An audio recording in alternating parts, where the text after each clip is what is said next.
Okay, friends, one more time, a warm welcome to all of viewers of Extraordinary.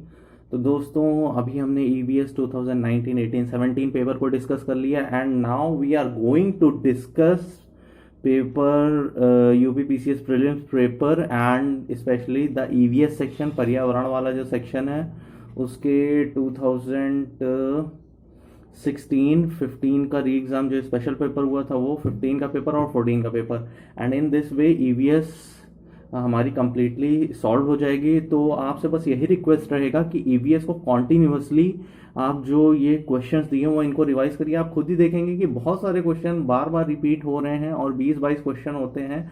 Strategy में मैंने जो books बता दी हैं बस उतनी बुक्स को रिफ़र करिए। आपका कोई क्वेश्चन उस बुक से कहीं भी बाहर नहीं जाएगा, इस क्वेश्चन पेपर से कहीं बाहर नहीं जाएगा। जो क्वेश्चन आपको आएगा वो सबको आएगा, जो आपको नहीं आएगा वो किसी को नहीं आएगा। बस ये ध्यान रखिएगा। और ये नहीं कि आप कुछ पढ़े ही ना तो आपको कुछ नहीं आ रहा है तो किसी को कुछ नहीं आएगा, ऐसा नहीं होता है। तो be prepare for the exam and after this मैं साइंस के वीडियोस को स्टार्ट करूँगा। Okay, so let we start. Okay friends, तो फिर हम लोग अपने टेलीग्राम ग्रुप में एंड देन हम लोग EVS 2016 के पेपर से स्टार्ट करते हैं। ठीक है, EVS 2016 का paper and then we start. अब देखिए बहुत सिंपल क्वेश्चन है, निम्नलिखित गैसों में से कौन सी एक ग्रीन हाउस गैस नहीं है? ध्यान रखिएगा, oxygen is not a green house gas. Carbon dioxide, nitrogen dioxide, methane, ये ग्रीन हाउस गैसेस हैं। जैव विविधता सर्वाधिक कहाँ पाई जाती है? आपको मैं बता चुका हूँ, वर्षावन वर्षावन वर्षावन, उष्णकटिबंधीय वर्षावन। और जैसे जैसे आप ध्रुवों की ओर जाते जाएंगे वैसे वैसे कम होता जाएगा। फिर देखिए रिपीटेड क्वेश्चन, भारत की जलवायु परिवर्तन पर प्रथम राष्ट्रीय क्रिया योजना 2008। देन उर्वरक के अत्यधिक प्रयोग से क्या होता है? सारे प्रकार के प्रदूषण, मृदा भी, जल भी और वायु भी। निम्नलिखित में से कौन कृत्रिम पारिस्थितिकी तंत्र है? कृत्रिम पारिस्थितिकी तंत्र धान का खेत, मैंने आपको बताया ना, आर्टिफिशियल बायोम। तो धान का खेत क्या है? खेती क्या है? एक आर्टिफिशियल बायोम है। न्यूक्लियर रिएक्टर में विवंधक और प्रशीतक, ये तो विज्ञान का प्रश्न है, भारी पानी का प्रयोग होता है। ठीक है, वायु प्रदूषक ऑक्सीजन की अपेक्षता अधिक शीघ्रता से रक्त के हीमोग्लोबिन में घुल जाता है। अच्छा, ये भी विज्ञान का प्रश्न, कार्बन मोनोऑक्साइड। जैव विविधता के ह्रास का प्रमुख कारण क्या है? ठीक है, प्राकृतिक आवास का विनाश। ये सारे कारण होते हैं और इसमें कंफ्यूजन हो जाती है, इसलिए हमेशा याद रखिए प्राकृतिक आवास का विनाश। ठीक। फूड, खाद्य चेन में मानव क्या होता है? मानव देखिए, मानव जो होता है वो शाकाहारी मांसाहारी है भैया। मानव के बारे में तो कुछ नहीं कहा जा सकता, बहुत है। तो प्राथमिक और द्वितीय वो बोलता है, दोनों वो होता है। ठीक है, ये याद रखिएगा फूड चेन में। किस रूप में पौधे नाइट्रोजन प्राप्त करते हैं? नाइट्रेट के रूप में, याद रखिएगा, बहुत इंपॉर्टेंट टर्म है, नाइट्रेट के रूप में प्राप्त करते हैं। निम्नलिखित में से कौन जल जीवाणु को मुक्त करने के लिए प्रयुक्त होते हैं? ये तीनों, ओजोन भी, क्लोरीन डाइऑक्साइड भी और क्लोरामीन, तीनों युक्त होते हैं किसमें? जीवाणु मुक्त करने में पानी को। कौन निम्नलिखित में से कौन जल को जीवाणु मुक्त करने में प्रयोग होता है? तो ये तो हो गया, मस्तिष्क जिम्मेदार होता है, ये भी हो गया। Okay, so we have solve most of the question in 2016 में बहुत कम क्वेश्चन वैसे EVS से आए थे। ठीक है, चलिए अब 15 वाला क्वेश्चन एक बार 15 के पेपर, 15 स्पेशल के पेपर को देख लेते हैं। मृदा से कौन सा संबंधित है? Repeated question, edaphic edaphic edaphic. लघु हिमकाल। ठीक है, 1650 से 1870 ईस्वी। जलवायु परिवर्तन के कारण खगोलीय सिद्धांतों से क्या संबंधित नहीं है? सौर विकिरण संबंधित नहीं है खगोलीय सिद्धांत, ये एक्चुअली ज्योग्राफी का क्वेश्चन है। ओके, मेगा डाइवर्स कंट्री, याद रखिए, ऑस्ट्रेलिया को कहा जाता है। ठीक है, निम्नलिखित में से औसत शुद्ध प्राथमिक उत्पादकता सबसे कम होती है। अब देखिए, प्राथमिक उत्पादकता, अब इसको समझ लीजिए। जैसे मैंने ये बताया कि जो भी पहले तो प्रोड्यूसर होंगे, फिर प्राइमरी कंज्यूमर, फिर सेकेंडरी, फिर टर्शरी, फिर क्वाटरनरी, मतलब उत्पादक, फिर प्राथमिक उपभोक्ता, द्वितीयक उपभोक्ता, तृतीयक उपभोक्ता और चतुर्थ उपभोक्ता। ठीक है, तो उसमें औसत शुद्ध प्राथमिक उत्पादकता सबसे कम किसकी है? ठीक है, तो सबसे कम किसकी होगी? जहाँ पर सबसे कम खाना बने, सबसे कम खाना कहाँ बनेगा? आपको मैंने बताया था, उष्ण कटिबंध, उष्ण शीतोष्ण, शीतोष्ण कटिबंध। ठीक है, सॉरी, उष्ण कटिबंध, उपोष्ण कटिबंध, शीतोष्ण कटिबंध। तो शीतोष्ण में क्या होगा? सबसे कम होगा, और वो भी शीतोष्ण के घास के मैदानों में और भी कम होगा। ठीक है, अब इसमें देख लीजिए, प्रथम विश्व जलवायु सम्मेलन 1979 सही है। प्रथम पृथ्वी शिखर सम्मेलन 1992, एजेंडा 21, ये भी सही है। पृथ्वी शिखर सम्मेलन +5 का मतलब 1992 में पहला हुआ था, +5 जोड़ दो 1997, ये भी सही है। कार्बन ट्रेडिंग की किसमें बात हुई थी? याद करिए जल्दी जल्दी जल्दी। It is Kyoto protocol. कौन सा सागरीय राष्ट्रीय वन है? मन्नार की खाड़ी, बहुत इंपॉर्टेंट। आर्सेनिक जल प्रदूषण कहाँ पाया जाता है? सबसे ज़्यादा वेस्ट बंगाल में पाया जाता है। पारिस्थितिक तंत्र में कौन सा सही नहीं है? यह जैविक और अजैविक घटक से बना हुआ है। देखिए मैंने आपको बताया था ना, लिविंग और नॉन लिविंग दोनों से बना है, तो सही है। इसकी स्वयं की उत्पादकता होती है, ये भी सही है। यह प्राकृतिक संसाधन तंत्र है, ये भी सही है। यह एक बंद तंत्र है, ये बंद तंत्र नहीं है, एक ऐसा तंत्र है, खुला तंत्र है। ठीक है। गिद्धों की कमी का ये तो आपको पता ही है, किसकी वजह से होता है? जानवरों को दर्द निवारक दवा जो दी जाती है, डाइक्लोफिनैक। सिगरेट के धुएं में कार्बन मोनोऑक्साइड और बेंजीन दोनों होता है। नेक्स्ट, कौन सा कथन सही है? जैवमंडल पारिस्थितिकी तंत्र में ऊर्जा का प्रवाह एक दिशी होता है। ठीक है, ये कह रहे हैं कि जो पारिस्थितिकी तंत्र होता है, इकोसिस्टम होता है, उसमें ऊर्जा का प्रवाह एक दिशा में होता है। देखिए मैं समझा देता हूँ। प्राथमिक उपभोग सॉरी उत्पादक, प्राथमिक उपभोक्ता पहला, द्वितीयक उपभोक्ता दूसरा, तृतीयक उपभोक्ता तीसरा। तो ऊर्जा का प्रवाह कैसे हो रहा है? ऐसे हो रहा है ना, नीचे पहले ये इसे खाता है तो ऊपर ऊर्जा गई, फिर ये इसे फिर ऊपर गई, फिर ये इसे फिर ऊपर गई। ठीक है, तो ये ऊर्जा का प्रवाह हो गया।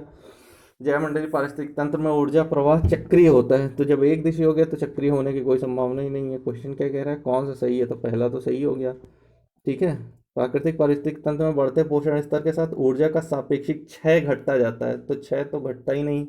इसका क्वेश्चन 2019 में भी यही आया था कि जैसे जैसे ऊपर जाओगे वैसे वैसे एनर्जी डाउन होती जाएगी। प्रागामिक बढ़ते पोषण स्तरों के साथ प्रजाति सुलभ ऊर्जा का उपभोग करने में कम दक्ष होते हैं, ये भी गलत बात है।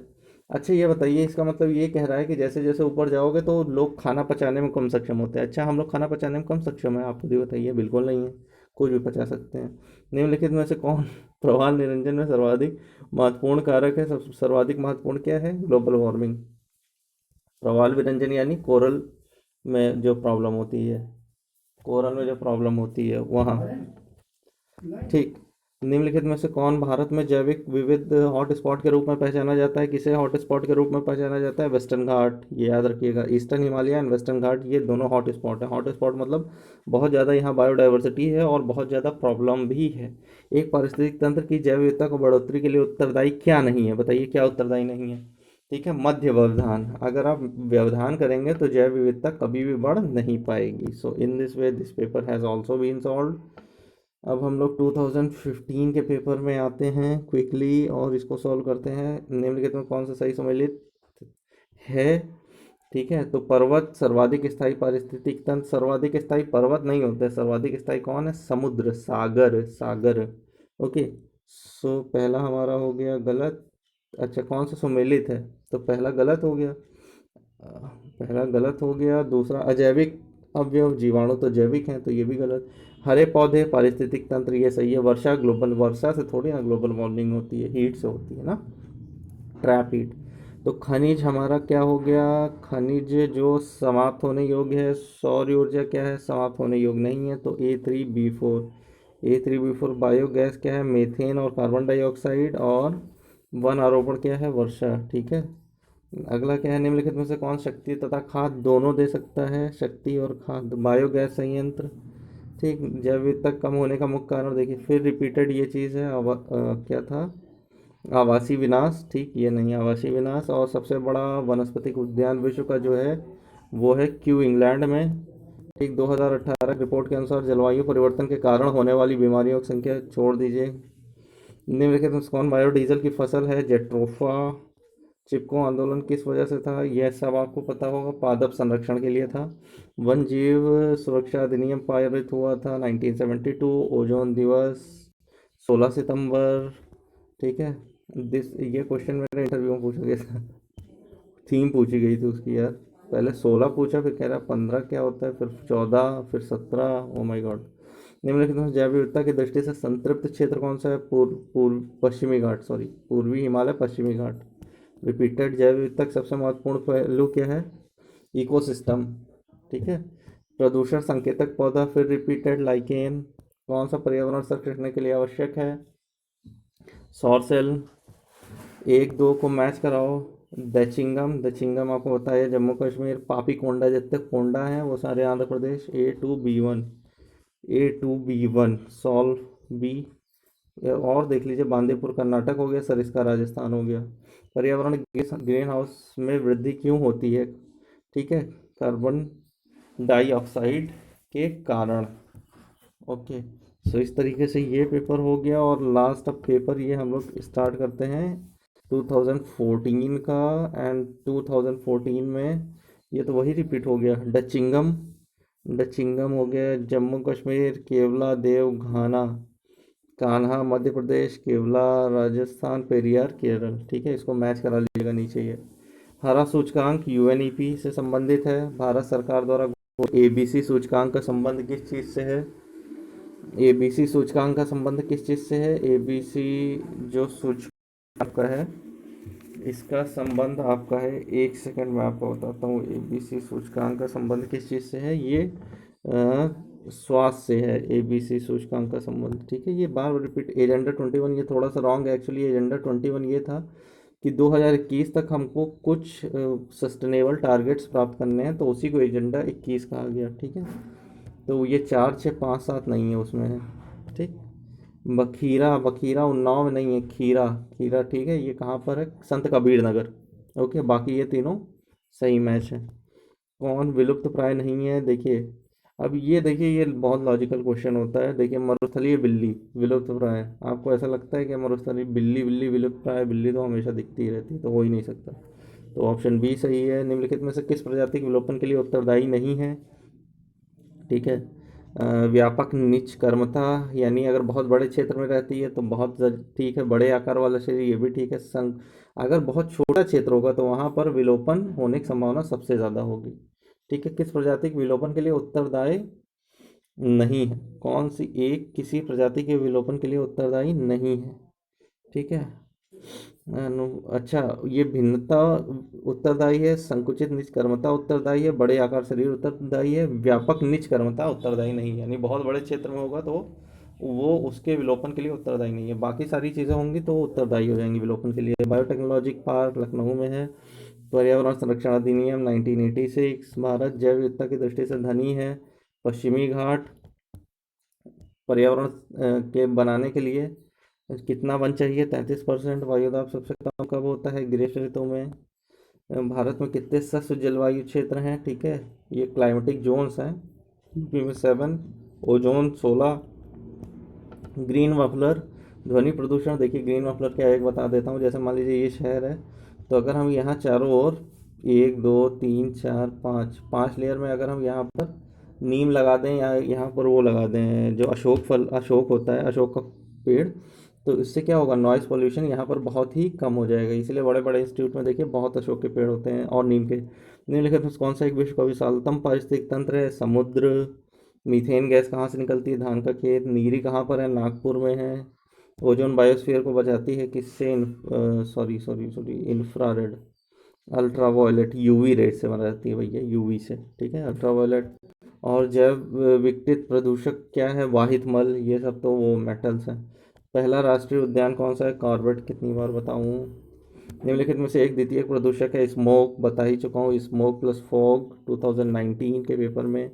निम्नलिखित में से कौन एक सम्मिलित नहीं है? देखिए, पेरियार राष्ट्रीय उद्यान में हंगुल नहीं होता। हंगुल कहाँ पर है? ये भी 2019 रिपीटेड क्वेश्चन है। हंगुल कहाँ पर है? ये जम्मू कश्मीर में है, दचिंगम में। ठीक, बाकी सारे सही हैं। और जैव विविधता का क्या अर्थ है? जैव विविधता का अर्थ है विभिन्न प्रकार के पादप एवं वनस्पति। एक निर्धारित क्षेत्र में विभिन्न प्रकार के पादप एवं जंतु। ठीक है, एक निर्धारित क्षेत्र में विभिन्न प्रकार के पादप एवं जंतु। So in this way the EVS paper 2016, 15 special, 15, 14 has been solved. इसको प्लीज़ रिवाइज करिए, बार बार पढ़िए, आपको खुद ही समझ में आ जाएगा। And you can easily get 22 और 20 out of 20 in EVS paper. So we will meet in next lecture. तब तक के लिए good bye, all the best.